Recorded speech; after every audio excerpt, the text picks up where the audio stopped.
Visit our Nali exhibition virtual booth. Just follow 2 simple steps to get there. First, you go to the Facebook page of Nali 2020. Second, you find the photo tabs and then click on the photo album of Nali 2020 virtual exhibition. You're now able to view all the posters of Nali practices in teaching and learning. Do enjoy our virtual exhibition booth, and the poster with the most likes will be awarded the People's Choice Award. So visit us now and don't forget to like and share.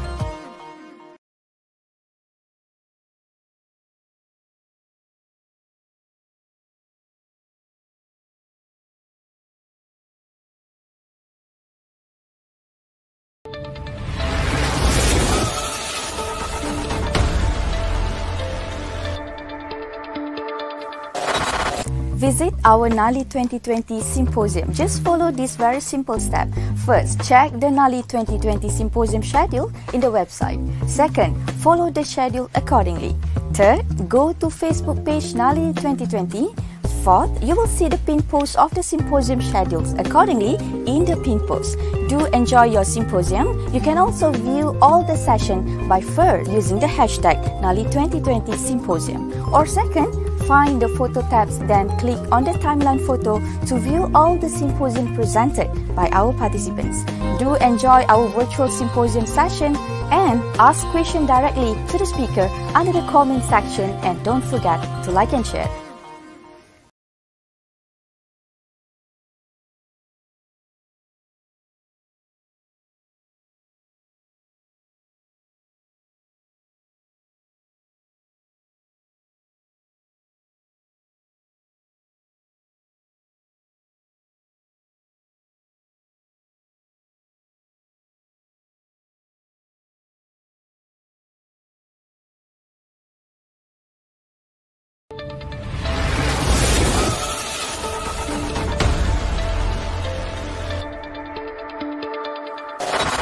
Visit our virtual STEM competition. Just follow this very simple step. First, check the STEM Made competition schedule in the website. Second, follow the schedule accordingly.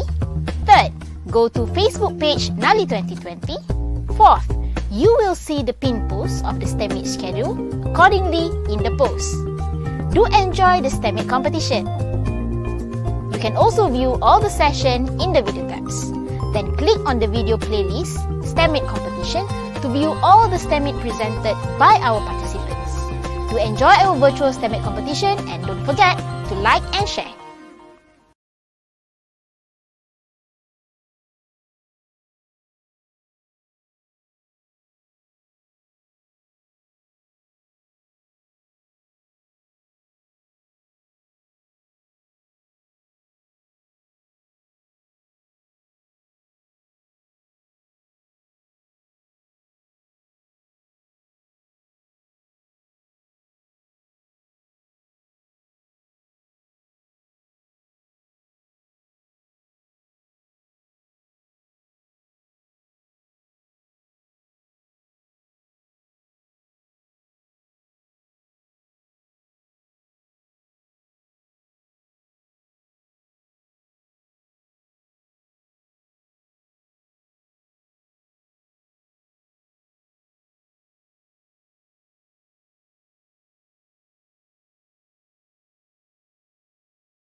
Bismillahirrahmanirrahim. Assalamualaikum warahmatullahi ta'ala wabarakatuh and regards.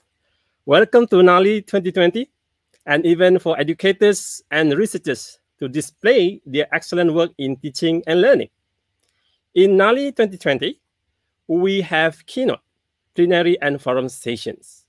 Now, we are having a very prominent professor in the United States of America, Professor Dr. Gillian Roehrig, where she will deliver a keynote speech titled Integrated Curriculum in Higher Education. Before we start this session, I would like to read the biography of our honored speaker. Professor Dr. Gillian Roehrig is a professor of STEM education in the Department of Curriculum and Instruction at the University of Minnesota. Professor Roehrig teaching and research are focused on the preparation and retention of beginning secondary science teachers and the implementation of inquiry-based and integrated STEM instruction, and also technology integration. Her research agenda is focused on the constraints experienced by teachers as they implement inquiry-based and integrated STEM instruction. So, without further ado, I would like to invite Professor Roehrig to deliver her keynote speech. Please welcome Jill. Thank you, Hadi. It's a pleasure to be here and join you all. I wish I was in Malaysia with you. So I'm hoping that you can see my slides okay. And so we'll begin. Let me see, well, if I can move my slides. Let's see here. There we go. All right, small technical problem. We're back up and running now. All right, so to understand STEM, it's first important that we consider the origins of these new policies across the globe as we ask teachers to move from disciplinary approaches to teaching to interdisciplinary approaches to teaching. Simply put, the driver for STEM policies is about the competition in the global economy and the need to prepare more STEM professionals to innovate for the future. The data that you see here on my slides is primarily from the United States, but I know that the concern to prepare more students with strong backgrounds in STEM careers is a global issue, probably something that you're working on there in Malaysia as well as here in the United States. And as we think about these jobs of the future, the high growth areas we can see are in STEM. All occupations are growing at about 14%, and you can see there's some different STEM professions, and with the highest growth being biomedical engineering there at a 62% growth rate. And unfortunately, we're not preparing enough graduates to meet the demands in this job market. This is again another piece of data from the United States, but you'll see here that, that there's a significant difference between the number of people qualified for the STEM jobs that people are currently looking for employers and the number of people who are able to fill those. We think of this as being a STEM pipeline problem. It's a simple model, but it's an easy one to wrap our heads around. And what this graphic shows as a pipeline is all of those students at 5 years old entering elementary school. And as they work their way through our education system, hopefully what we're hoping is that they will graduate in that cup at the end of the pipeline with a four-year degree in STEM, so an engineer, a mathematician, a scientist. But unfortunately, we see that students are leaking along the pipeline, and that's the reason why we don't have enough people to be in these STEM positions that our employers desperately need them for. So let's take a look at it in a little bit more detail. This graphic happens to be from California, but the numbers here are very illustrative of the scale of the leaks in the STEM pipeline model that I just showed you on the previous slide. So if you can see on this slide, roughly 500,000 students enter 9th grade every year in California. And we can track them throughout their career. And what you'll see is that of those 500,000 students who start as 9th graders, only a little over 21,000 actually graduate with a 4-year degree in STEM. So that's around about 4% of students, which is incredibly low. We lose some students through a lack of interest and motivation in STEM. We lose yet more who are not considered to be college ready. They may not have taken advanced classes in mathematics, etc.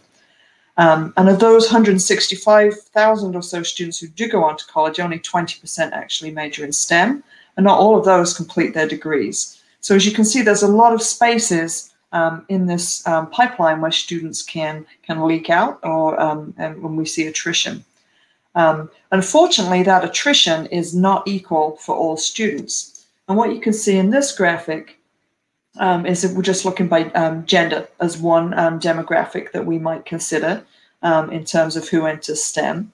And what you'll see here is that it's mainly women that are leaking out of the pipeline at higher degrees than men, if we just consider, again, gender. I'm not thinking here about ethnicity or race or other things that are also incredibly problematic in terms of who goes into STEM.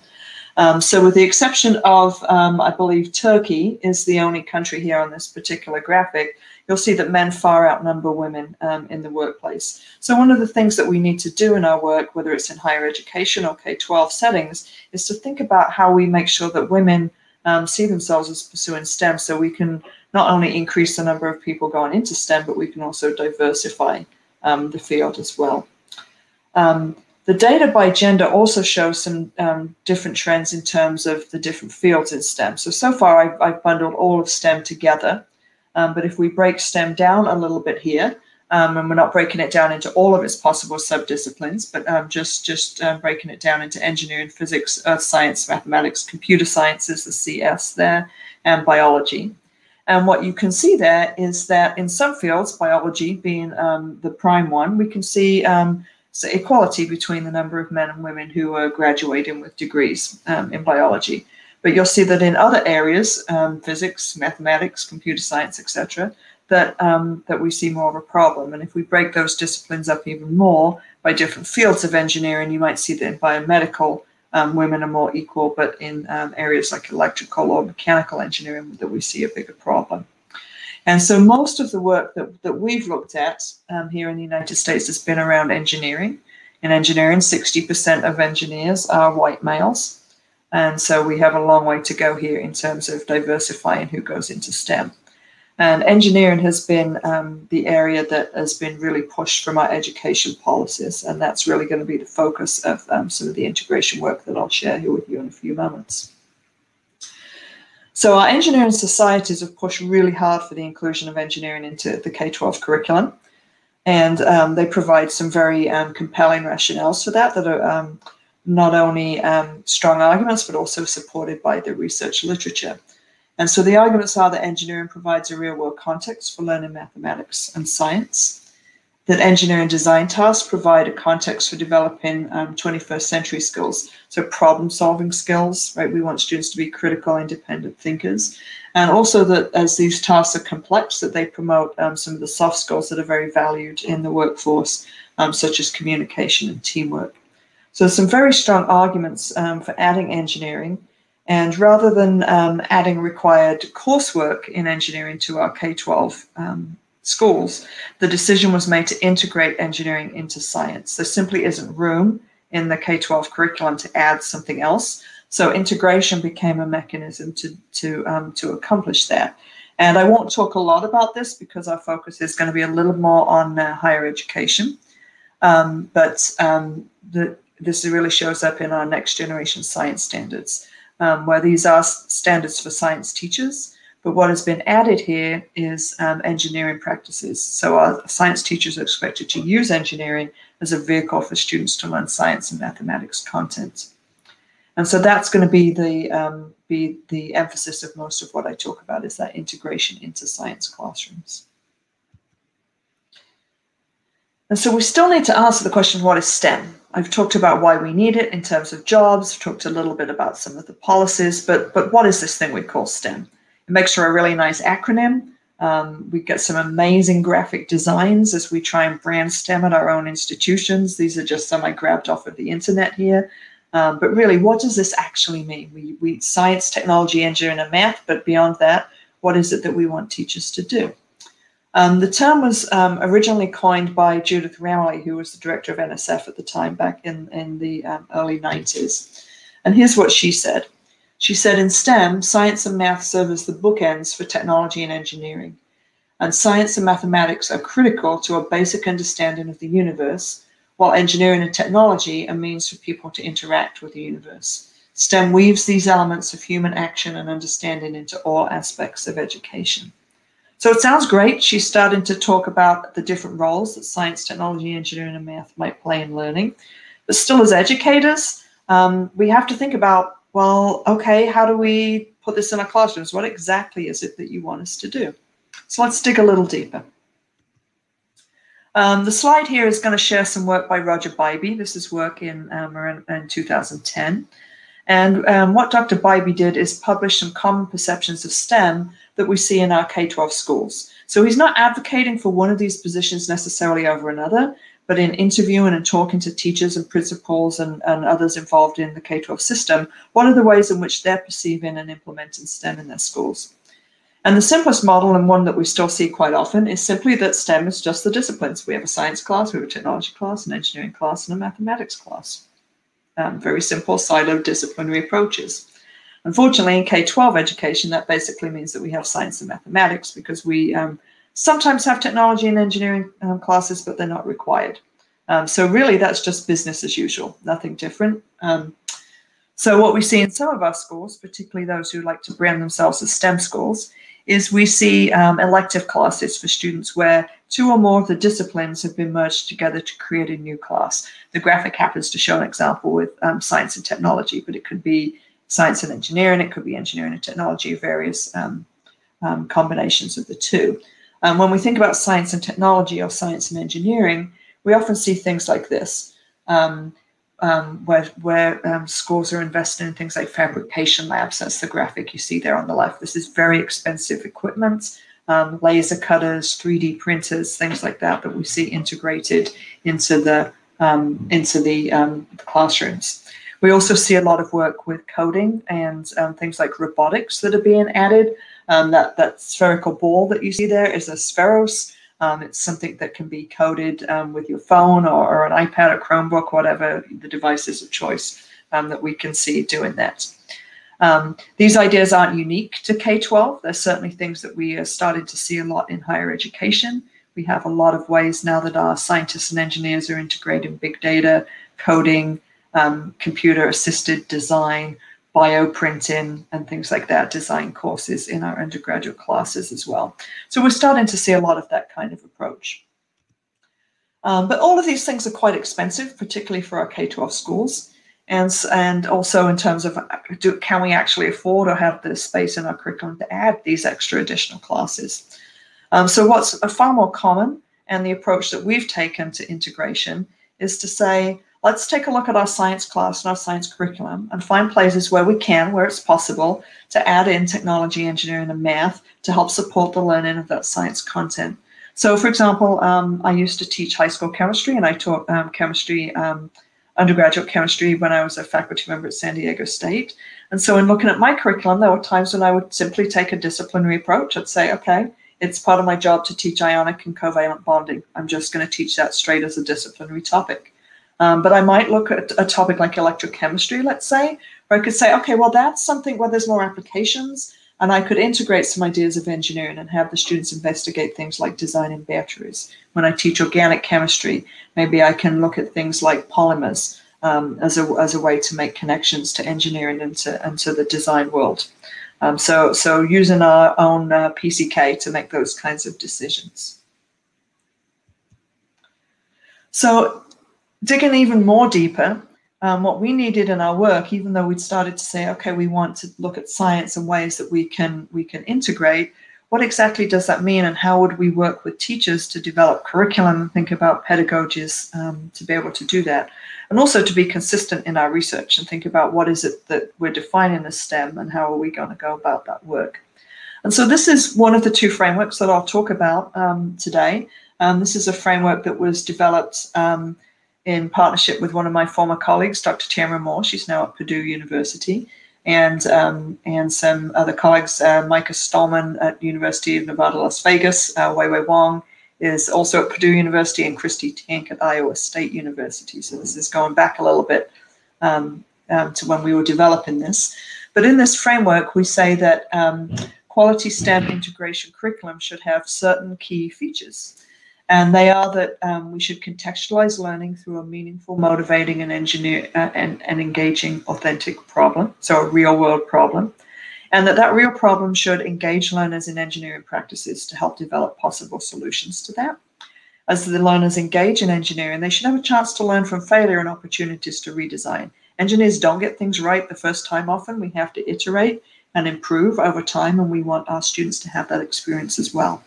It's really important in doing that our students have opportunities to learn and apply science and math content. Remember that we've said we're going to integrate this into a science classroom, and I'm obligated to make sure that my students learn those standards. We need to make sure that whatever we do in a STEM class is taught with student-centered pedagogies. So we can think about discovery learning in mathematics, we can think about inquiry learning in science, but we need to make sure that it's student-centered and not didactic lecture, which is unfortunately what you're stuck listening to me right now. And then finally, that we make sure that we promote 21st century skills in the work that we do. So let's take a deeper dive into a few of these components. I'm not going to talk about all of them in detail, but a few of them that I think are the most important in terms of thinking about how we work with integrated STEM, both at K-12 and higher education settings. So let's think about these real-world problems. Where do we find these? What makes a good real-world problem? Well, where I can tell you we don't find them is in our textbooks, right? Our traditional textbooks and curriculum are disciplinary. They have useful materials in there for us, but they rarely take a real-world approach. So here's a few places where we've looked for those kinds of things. One example is the United Nations Sustainable Development Goals. These provide some very interesting real-world issues, grand challenges, if you will, for our whole planet, where we can see areas there that we could apply science to. But they're still pretty broad. If I was to think about climate action there, number 13, I could teach a whole course on this, like what aspect would make an engaging real-world problem for students. So we look to current events when we do our work with teachers and developing curriculum. COVID-19, as you can imagine right now, is something that there's a lot of curriculum being developed on. But this is a way that's engaging for students, but teachers are having to constantly recreate new problems. It takes a lot of time and energy for teachers to do that. So we also look for more stable curriculum. And this is another example with some of our partners here at the University of Minnesota. The Center for Sustainable Polymers does a lot of work with green chemistry and trying to develop biodegradable polymers. And they've developed a series of chemistry labs where students are able to create their own biodegradable polymers in those labs, things like that. So a real world context where we want to reduce our plastic use and we can attach it to chemistry and replace some of our traditional chemistry labs now with these newer, more engineering forward-looking labs that we can think about. But as we think about those real-world problems as well, if you remember on one of my earlier slides, we talked about gender imbalance in terms of who goes into STEM. And we know that, that far more males are choosing STEM as a career. And so when we think about real-world problems, it's really important to think about this gender issue. And research shows us that boys are more motivated to learn about things, so the technical side of engineering. They're interested in making cars go faster, getting to Mars, building the tallest building possible. Girls, on the other hand, are motivated by an orientation towards people and community.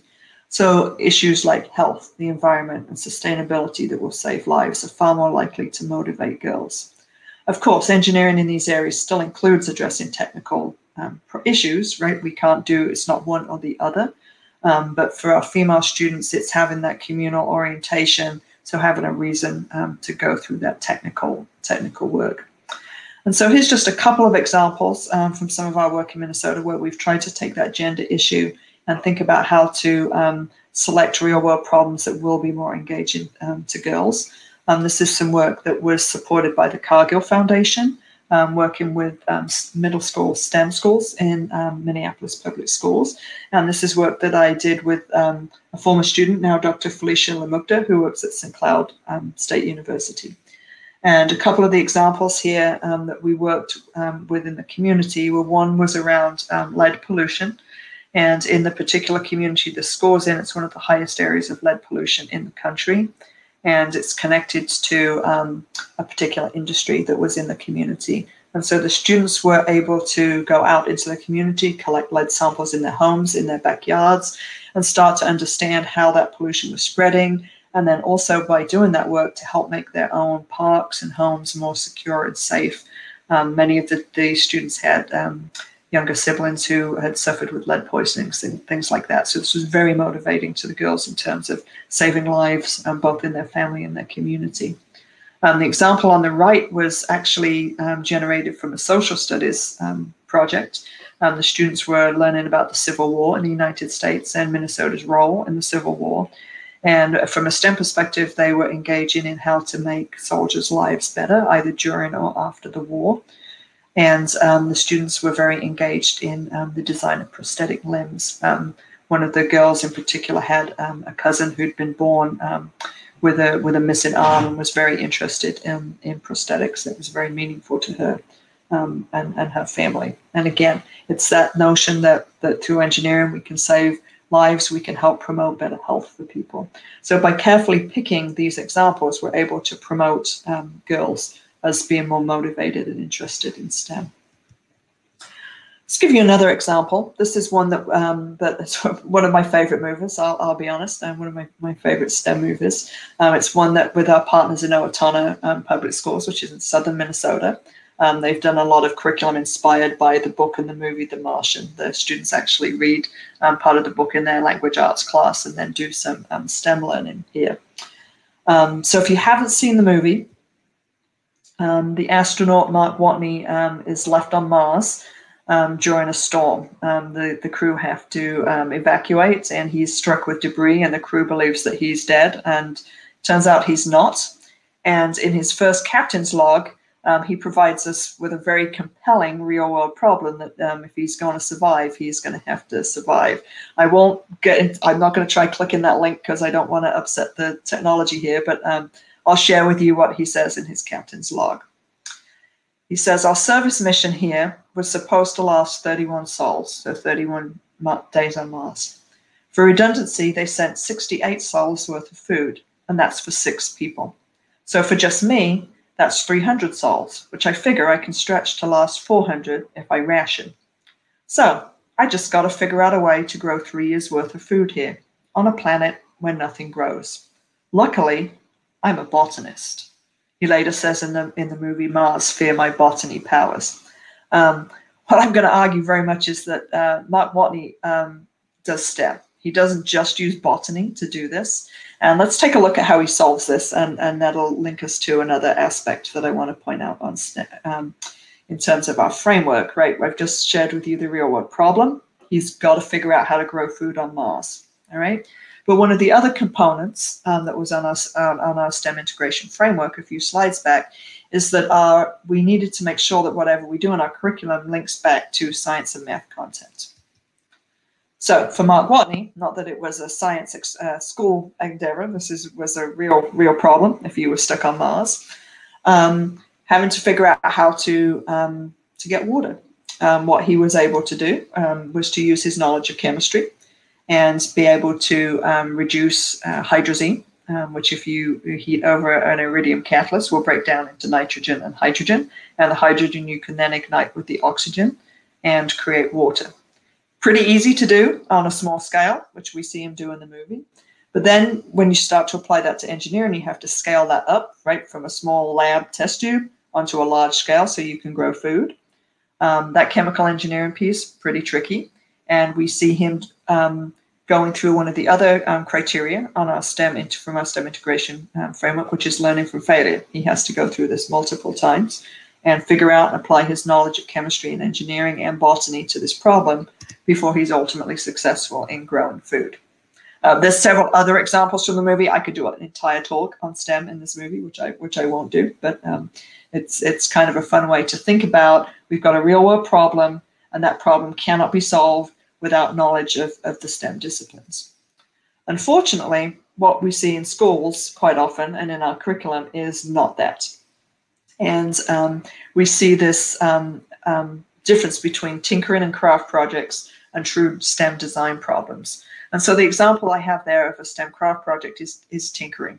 Students are trying to build a car that goes the fastest, the furthest, and they're ultimately going to spend the entire time in class trying to get that axle straight and make the thing go in a straight line. They're just going to tinker with it. They're no longer applying science and mathematics. Whereas in a carefully constructed curriculum, students are going to have to apply knowledge to be successful in the design. In this particular example, students are trying to save an ice cube from melting in this solar cooker. So we've got 3 heat lamps. That box is surrounded with aluminum foil. The bottom is black. We've done everything we can in that box to maximize heat transfer. And so the students are going to build little habitats, containers for their ice cube to protect it. And I won't get into too much detail here, but you can see a couple. And so what we see is the students applying their ideas of heat transfer, so radiation, conduction, and convection. You can see that all of the designs, for example, are covered with some kind of shiny material, mylar or aluminum foil, which is going to reduce heat transfer by radiation and help that ice cube from melting. You can see in the one on the right, it's collapsed a little bit, but that one was on stilts, raised up a little bit, so that the ice cube is not touching the black floor, which is going to minimize heat transfer by conduction. And so by applying their knowledge of heat transfer and physics and chemistry concepts, the students are going to be a lot more successful in doing that design. And we can see that direct integration between the science and the engineering. I'll give you a few more examples of this from some of our other work, so you can kind of see a range of ideas that you could think about this in your own classrooms. Again, all of the examples I have here are from K-12, but in this particular case, these are coming from an NSF grant from a few years back. This was with my colleagues Tamara Moore and Stephen Carlson, and we were providing STEM summer camps on the White Earth Indian Reservation, which is in northern Minnesota. And with the help of Dr. James Flauten, who is our University of Minnesota NASA Space Grant Coordinator, we were able to adapt some lessons from our university freshman seminar courses to be able to be used with these middle school students. And what you see the middle school students doing here is designing payload boxes that are going to travel to near space to collect data about the Earth's atmosphere. And the students had to take into account the changes in pressure and temperature and how that would impact the ability of these instruments to work. So you can see they've got some pretty thick insulation on these payload boxes. And there's a lot of technology going in there. The girls are putting in there a variety of sensors to measure temperature, carbon dioxide, air pressure, radiation, a whole variety of instrumentation that they're getting into that box. And those payloads were attached to a very large balloon that is going to be going to lift up. And basically it gets to about 90,000 feet, so to near space as it's going up. And the instruments send data back every 30 seconds that we're able to collect from that data. But one of the things that we also were able to do there is put video cameras and into those boxes. And you can see from this camera is looking down. And so the students were able to sort of see the Earth. You can actually see the curvature of the Earth as this box came up, and they were able to see that video.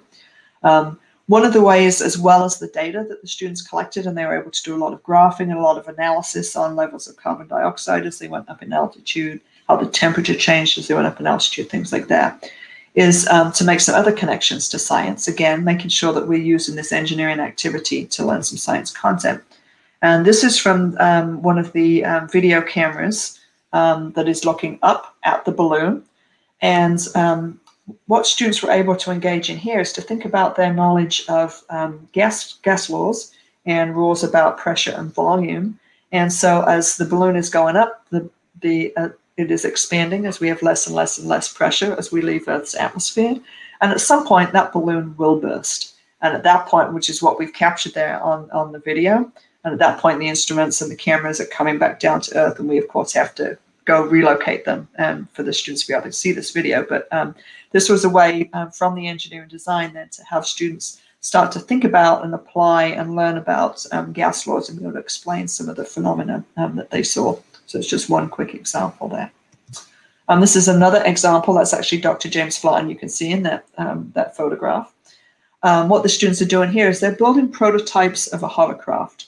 So we had challenged them to build a hovercraft that would be able to support one of them and travel around the classroom.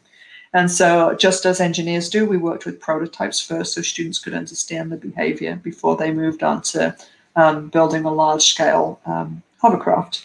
And as you can see, this is one of the girls. She's sitting on that hovercraft, and now instead of the air from the balloon We have a leaf blower on there that's providing the air to get the lift on the hovercraft.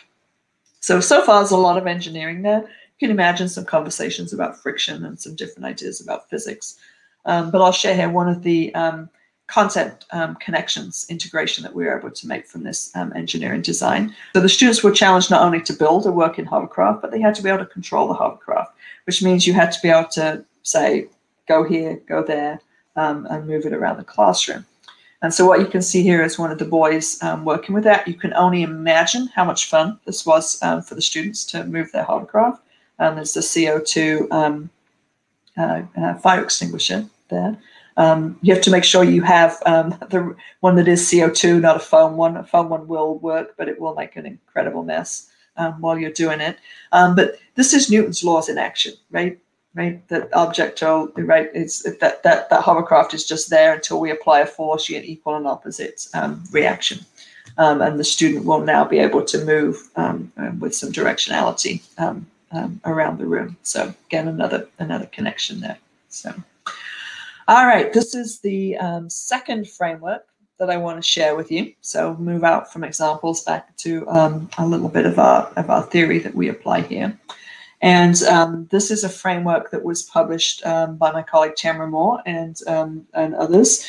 And I've put the references on the slides here. So if anyone wants to grab these papers, or I can happy to email things to people afterwards as well. But just to help you know where these things are coming from. This is actually a framework for quality engineering education.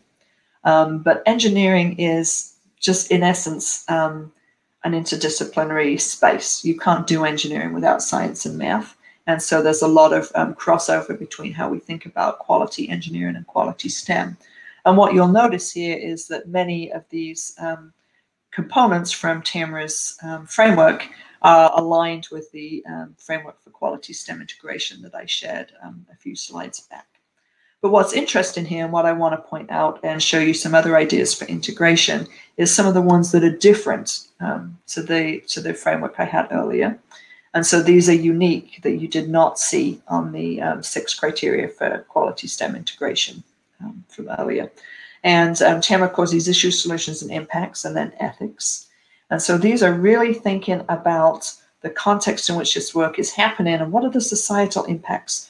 Not all engineering solutions end up being good. They can have negative consequences that we have to think about. And so professional engineers have to think about this in their work. It's not just about technical competence, it's about those soft skills and how we think about ethics and economics and politics and all of those things. And so let's take a look at how we might think about doing some of that in our classrooms, whether it's middle school, high school, or college level classrooms. These are still approaches that you can use. So another one of my favorite movies, to quote Dr. Ian Malcolm, this is from Jurassic Park. And what Dr. Malcolm says during the movie is, your scientists were so preoccupied with whether they could do it, they didn't stop to think if they should. And so if you remember in Jurassic Park, the scientists are able to isolate dinosaur DNA from mosquitoes that were preserved in amber. They then are able to splice that DNA into, I believe it was a frog, and they actually are able to recreate dinosaurs, and they have an island where the dinosaurs are, and it doesn't go well, right? And the point as things are going well is when Dr. Malcolm says, it's not about whether we can do it, it's whether we should do it, right? Some things that we have to think about. And so the approach we've used in this work, this is not something that we generated, this is us applying other ideas from the field of science education. And what we've drawn on is socio-scientific issues, which are controversial, socially relevant, real-world problems that are informed by science and often include an ethical component. And that's coming from the work of Troy Sadler and colleagues. Dana Zeidler is another person who does a lot of work in this area. So basically, socio-scientific issues are ones that can't be solved simply by the application of STEM content.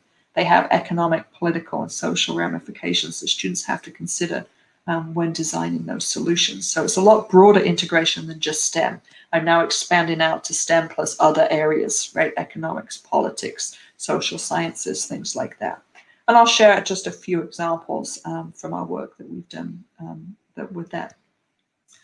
And so this work is coming from a different NSF grant that was done with colleagues in geosciences.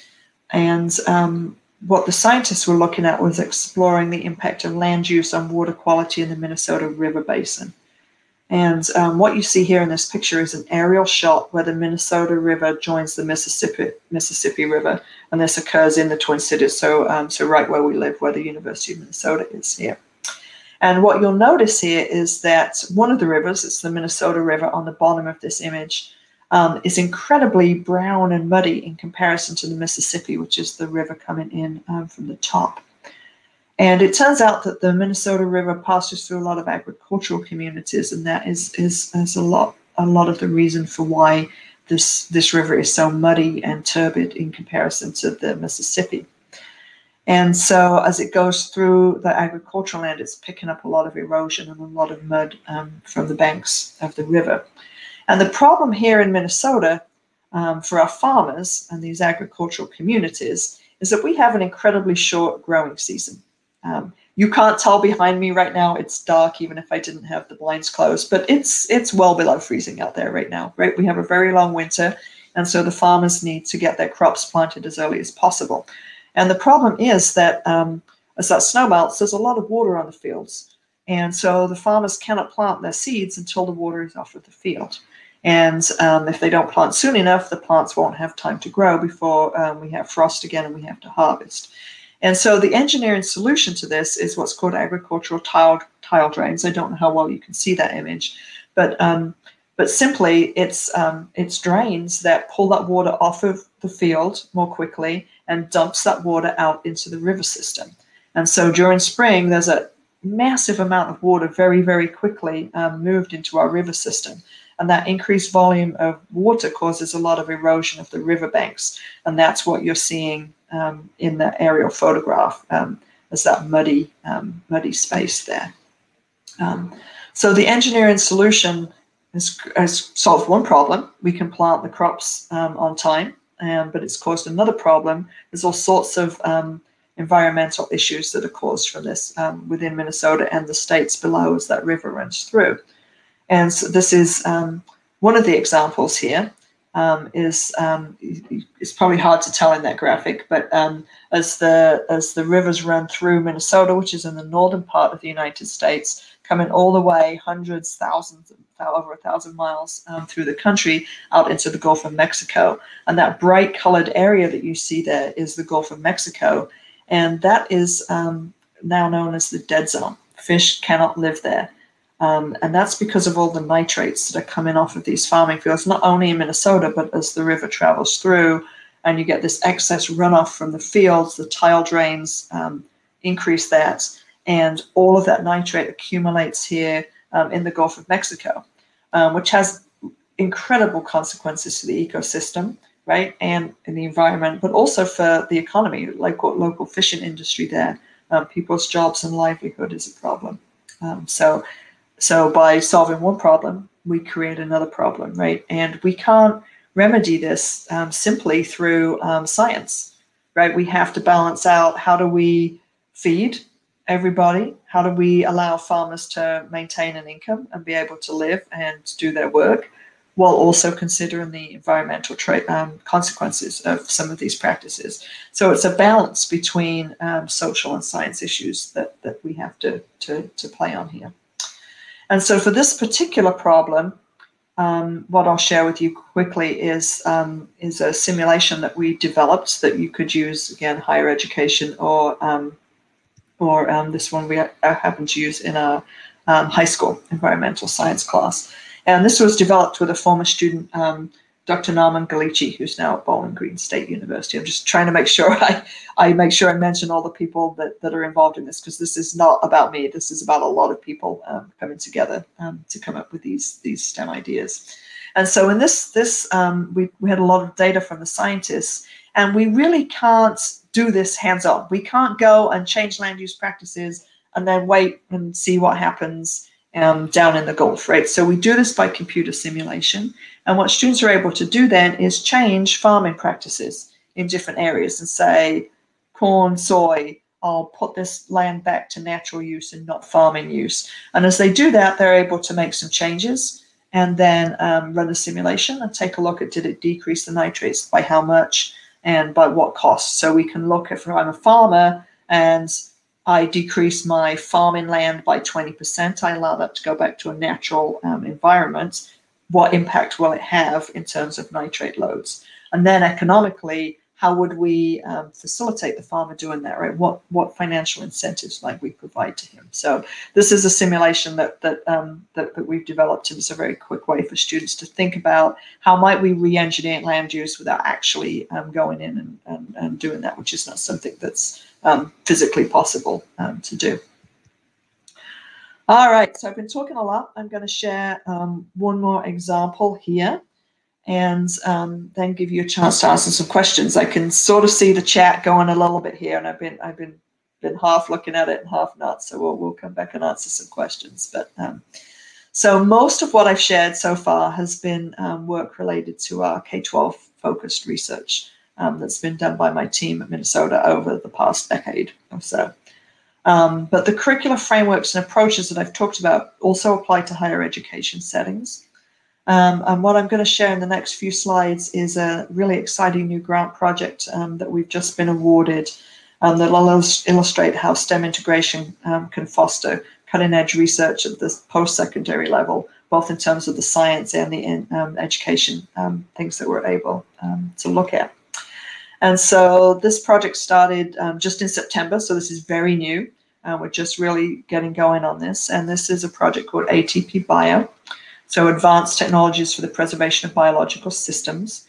It is a National Science Foundation Engineering Research Center led by Dr. John Bishop, who's the director for the Institute for Engineering Medicine here at the University of Minnesota. And so the University of Minnesota is the lead in conjunction with Massachusetts General Hospital, which is in Boston, Massachusetts on the East Coast, and then the University of California, Berkeley, and the University of California, Riverside. And together, the science and engineering team are aiming to stop biological time by designing methods to cryogenically cool, hold, and rewarm living materials without harm, extending our ability to bank and transport them. I'm going to unpack that for you a little bit in a moment. All right, so there's some very sophisticated science going on here. And then with Dr. Keisha Varma, who's a colleague in the College of Education, and colleagues at the other institutions, we are taking those ideas and trying to transform ideas for STEM education in our undergraduate, graduate classes, as well as middle school and high school classrooms.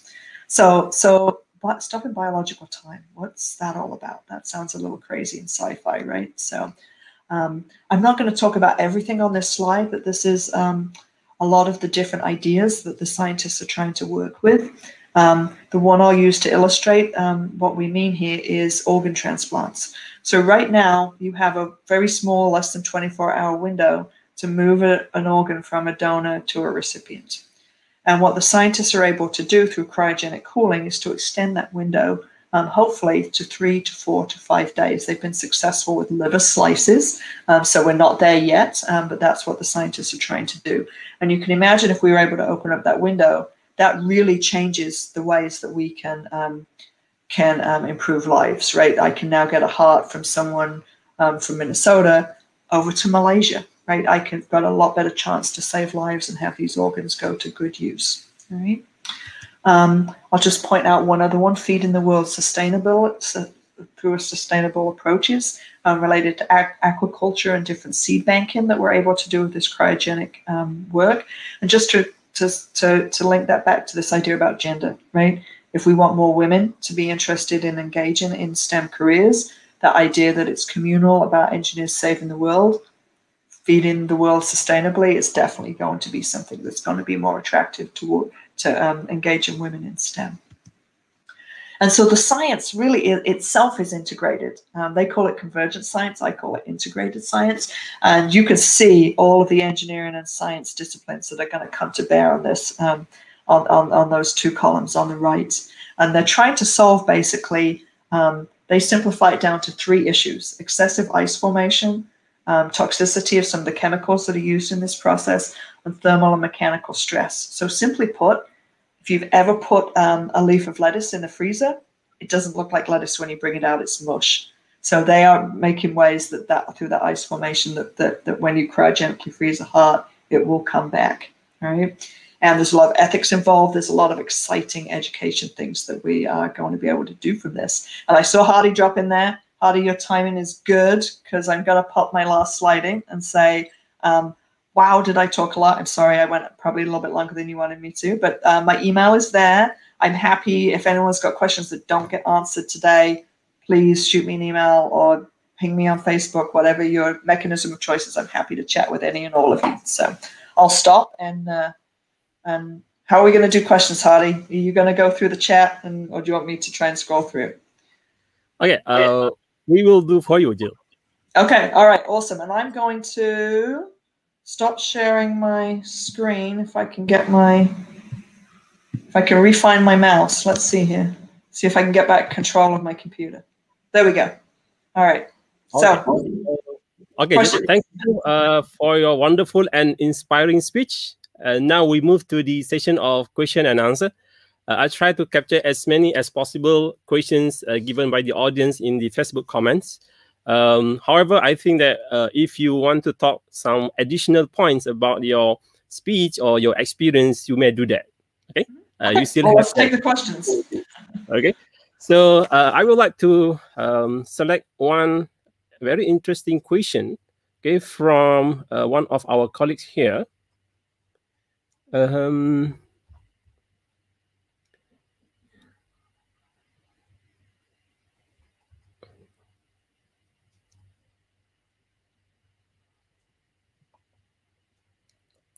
Oh yeah, from Dr. Nurbiha Abdushukur. How can we train teachers to apply the integrated STEM curriculum in schools? Because they struggle to understand the integrated curriculum concept. I think using your experience, we actually want to have some, maybe some different views about curriculum integration. And we think that this is a very common challenges around the world. Maybe not just in Malaysia. I would agree. It's a very common challenge. Yes, and as I've worked in a variety of different countries, this has always been the question, right? And hopefully one day I'll get to come and do some workshops with your teachers. It would be wonderful to do that.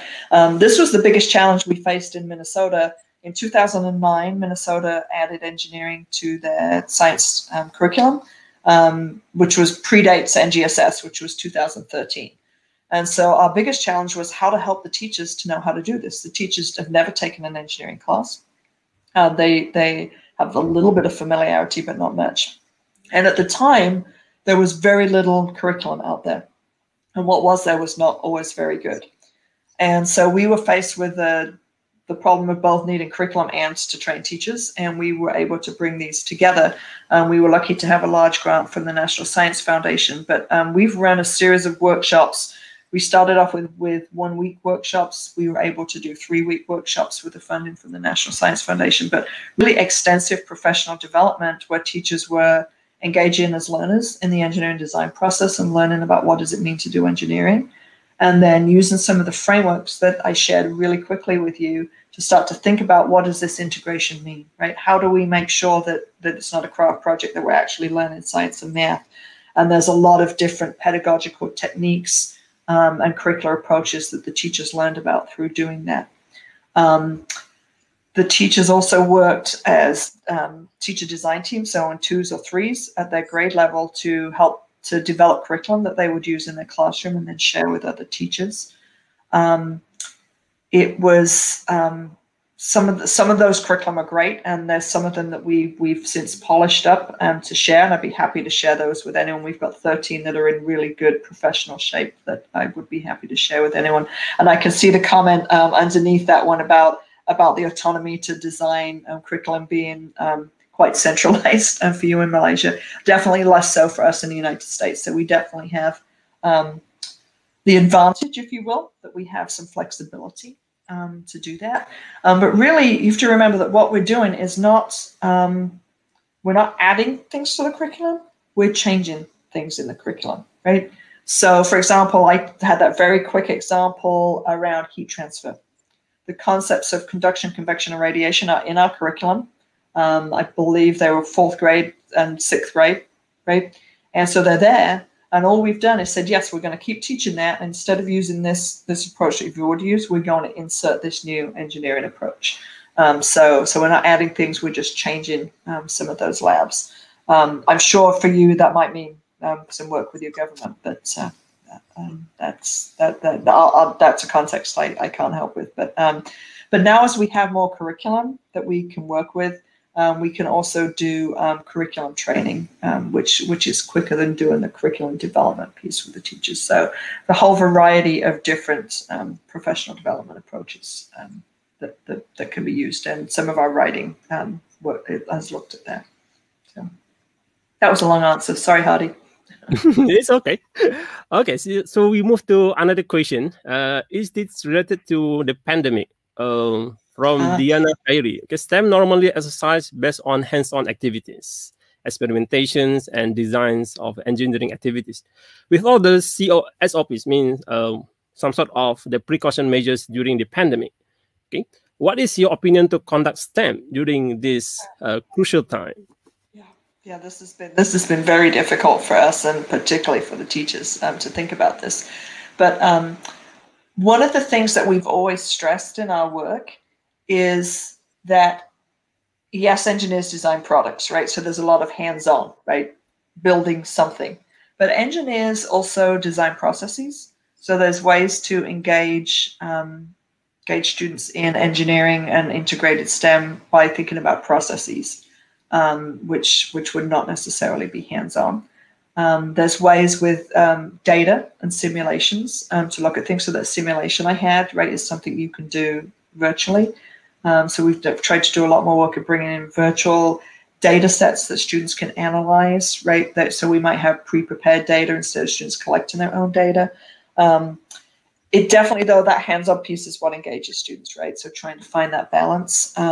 We've done some work here with sending kits out to students' homes, right? So sending boxes to students that have got supplies in that they're able to do things and be able to share on the screen, make videos of the of different things. So we've tried a variety of approaches, but it's really, really difficult. And honestly, I can't wait to get back in the classroom and be able to actually do this with students. So. Okay, thanks, Jill. We have another question from our colleagues from Nihra's side. Okay, this is something that very for the global phenomena. We have K-pop, Justin Bieber. This all are the popular artists in our world, and we seldom feel that scientists have this what we call a good celebration from the public. So how do you see the way to promote STEM to the younger generation within this, not really favorable situation to STEM education? Right. We're always competing with something else, right? In our country, it's usually sports. Everyone thinks they're going to play in the National Football League, things like that, right? Everyone thinks they're the next Cristiano Ronaldo, right? Whatever it is. So it's part of why we gravitate sometimes, not always, but to movies, right?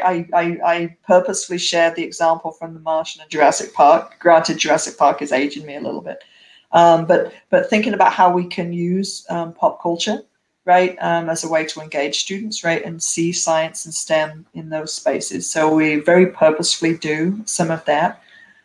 We work really hard to bring in also more with role models. So one of the movies, and I'm going to space on what the movie is called. It's the movie about the African-American ladies who work at NASA, and they're the first people to figure out some of the computational issues with getting the Apollo mission to Mars. It will come to me at some point what that movie is called, probably not in the next 5 minutes. But so students are able to see, again, it's a movie. Students will have seen, right, will more naturally consider those things. But then there's also, these are African-American women back in the 1960s at a time when civil rights was very much an issue, that these young females of color can now see themselves potentially in these spaces as well. So we try and create new role models as well that are not necessarily going to compete with Justin Bieber, but we do our best. right? Scientists are in the news a lot right now because of COVID, right? So there's some spaces we can leverage that. Dr. Fauci is the person who's probably the most trusted in our country right now on the pandemic. We know he's made pop culture because he has his own bobblehead. So there's all these different places that people have heard of him, so we can leverage those kinds of ideas. So we do our best, but we'll never compete in the same way. Yeah. That's for sure. So we hope that many more scientists become the artists.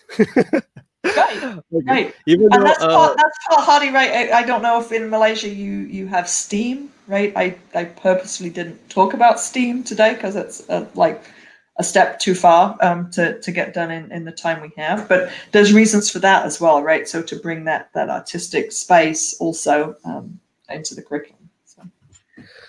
Okay, Jill, we have, I think this will be the last question, okay, from Engineer Hayati Abdullah. She's an engineer, a professional engineer. So the question is more like a conceptual question related to CDIO, which is conceive, design, implement, and operate, and how this related to STEM education. So maybe you have some perspective about this? Yeah, that's not one I'm necessarily familiar with, but I can read the words. I can totally understand what that's about, right? So whether we're in the design space or the engineering space, there are ways in which engineers go about their work, right? And there's not one engineering design cycle. There are many ways to talk about it, and so this is one, right? So conceive, like figure out a prototype, design it, implement it, right? And you're going to go through that iterative testing. We work explicitly with students on these engineering frameworks and talk about what engineers do, right? Why do we prototype? What's the nature of this iterative testing that we do before we make a decision and get to, I am assuming operate is coming out the end of that cycle. So we work very closely with students on understanding the nature of that design process and thinking about that work and having engineers come in. So yeah, you could, if CDIO is a framework that is well understood in your country, that would work well in these settings, certainly. We use other words, but it works absolutely fine. So I'm gonna have to look it up now. I'll have to Google that one. Okay, we are approaching the end of the session. We have around 3 more minutes. Maybe you have some final remarks before we end the session. If you have some extra, maybe your experience, something like that. Or your sure. Be happy to add a little bit. So I guess what I always think about when I'm doing work in other countries, right? So I'm not with you in Malaysia, right? But I'm with you in spirit. Having been to Indonesia and Egypt, did a little bit of work in Djibouti earlier this year. As I go to different countries, is to really think about how and why you're doing STEM. And not just copy what we do in the United States. I always get a little worried when people take the NGSS and just say, we're going to do the NGSS in our country. And to really think about how is that the right thing to do? And how would we do it differently? And to really think about everything that I've said in the context of your education system and what your country needs and wants. So for example, the question of autonomy versus centralized curriculum, right? What I can do in my space is very different to what you might be able to do in your space. And then the approaches for you to be successful might be different to mine. You would have to work through government to change your national curriculum. I don't have to do that, right? So to really think about what I've said in terms of context, not everything I've said will necessarily work in Malaysia, and that's okay. It's not about, it's about borrowing and modifying. Maybe we need to do CDIO on these things, right? Take something I've got and then redesign it within your context. And also really think about cost. Some of the things I've said are quite expensive and some of them are crazy, ridiculous cheap, right? And really think about what does it mean in terms of the supplies that you would need, whether it's in a university classroom or a high school classroom, and how you can economically do that kind of work. So. Okay, Jill, thank you very much for your inspiring and wonderful speech. And we feel that we have a renewal of the commitment to teaching and learning, particularly on integrated curriculum, not only just in STEM, maybe we have what we call it STEAM. Right? Why not? Okay, so thank you very much for your participation in this session. For all audience, to our honored speaker, Professor Dr. Gillian Roehrig from the University of Minnesota, Twin Cities, United States. I hope that all of you really enjoy this session, become excited to renew our commitment to teaching and learning. And we hope that by doing this session, we have a new spirit, a motivation for us to really integrate the curriculum in our teaching and learning. For information, we will be having a plenary session titled Future Ready Educators, and will be delivered by Professor Dr. Naziha Ahmad Azli. And all of you are invited to join the plenary session at 2 p.m. today, Malaysia time, GMT +8. So it's all for now. We hope that we can continue this conversation in the future. And we would like to thank our honored speaker and all the audience. Assalamualaikum warahmatullahi wabarakatuh, and see you next time. Thank you.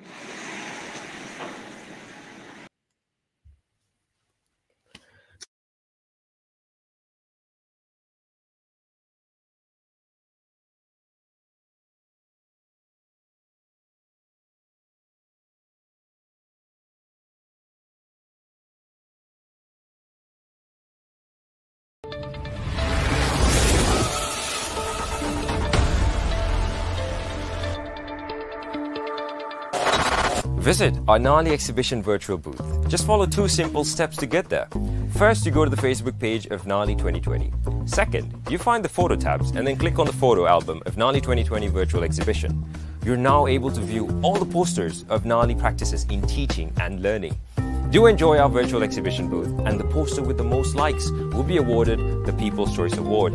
So visit us now, and don't forget to like and share.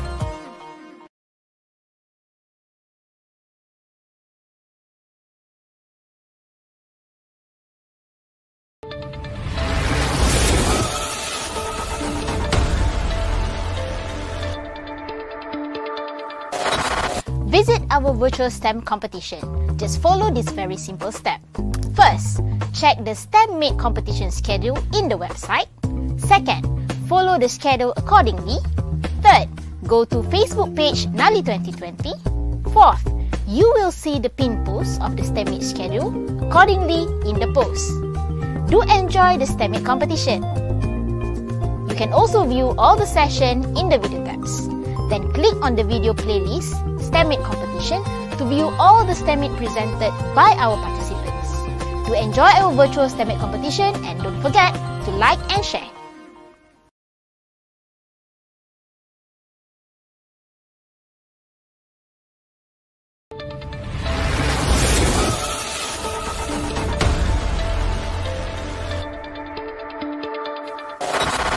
Visit our NALI 2020 Symposium. Just follow this very simple step. First, check the NALI 2020 Symposium schedule in the website. Second, follow the schedule accordingly.